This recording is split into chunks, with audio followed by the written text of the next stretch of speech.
پیدائش نامہ باب۔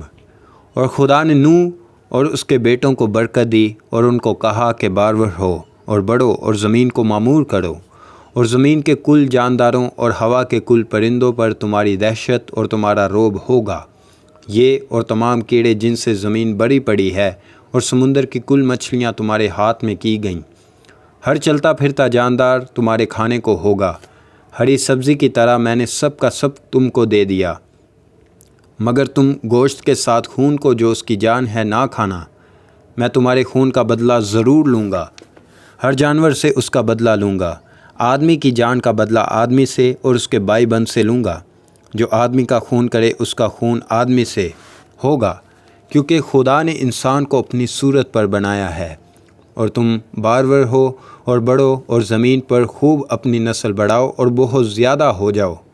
اور خدا نے نوح اور اس کے بیٹوں سے کہا، دیکھو میں خود تم سے اور تمہارے بعد تمہاری نسل سے اور سب جانداروں سے جو تمہارے ساتھ ہیں، کیا پرندے، کیا چوپائے، کیا زمین کے جانور، یعنی زمین کے ان سب جانوروں کے بارے میں جو کشتی سے اترے عہد کرتا ہوں۔ میں اس عہد کو تمہارے ساتھ قائم رکھوں گا کہ سب جاندار طوفان کے پانی سے پھر ہلاک نہ ہوں گے، اور نہ کبھی زمین کو تباہ کرنے کے لیے پھر طوفان آئے گا۔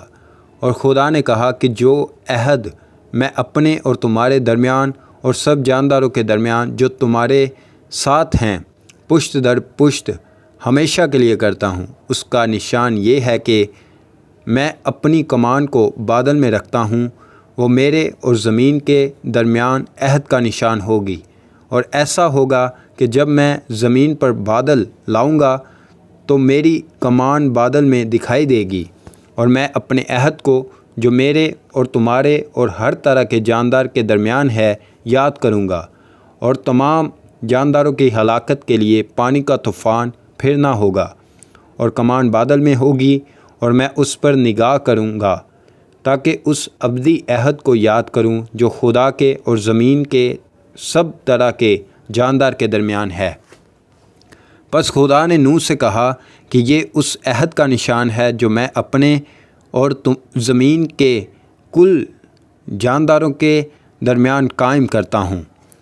نوح کے بیٹے جو کشتی سے نکلے سم، حام اور یافت تھے، اور حام کنعان کا باپ تھا۔ یہی تینوں نوح کے بیٹے تھے، اور انہی کی نسل ساری زمین پر پھیلی۔ اور نوح کاشتکاری کرنے لگا، اور اس نے ایک انگور کا باغ لگایا، اور اس نے اس کی مے پی، اور اس سے نشہ آیا، اور وہ اپنے ڈیرے میں برہنہ ہو گیا۔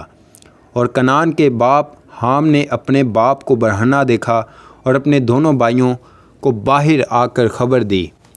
تب سم اور یافت نے ایک کپڑا لیا اور اسے اپنے کندھوں پر دھرا، اور پیچھے کو الٹے چل کر گئے اور اپنے باپ کی برہنگی ڈھانکی، سو ان کے منہ الٹی طرف تھے، اور انہوں نے اپنے باپ کی برہنگی نہ دیکھی۔ جب نوح اپنی مے کے نشہ سے ہوش میں آیا تو جو اس کے چھوٹے بیٹے نے اس کے ساتھ کیا تھا اسے معلوم ہوا، اور اس نے کہا کہ کنعان ملعون ہو، وہ اپنے بھائیوں کے غلاموں کا غلام ہوگا۔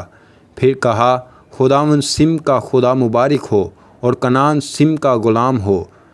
خدا یافت کو پھیلائے کہ وہ سم کے ڈیروں میں بسے، اور کنعان اس کا غلام ہو۔ اور طوفان کے بعد نوح 350 برس اور جیتا رہا، اور نوح کی کل عمر 950 برس کی ہوئی، تب اس نے وفات پائی۔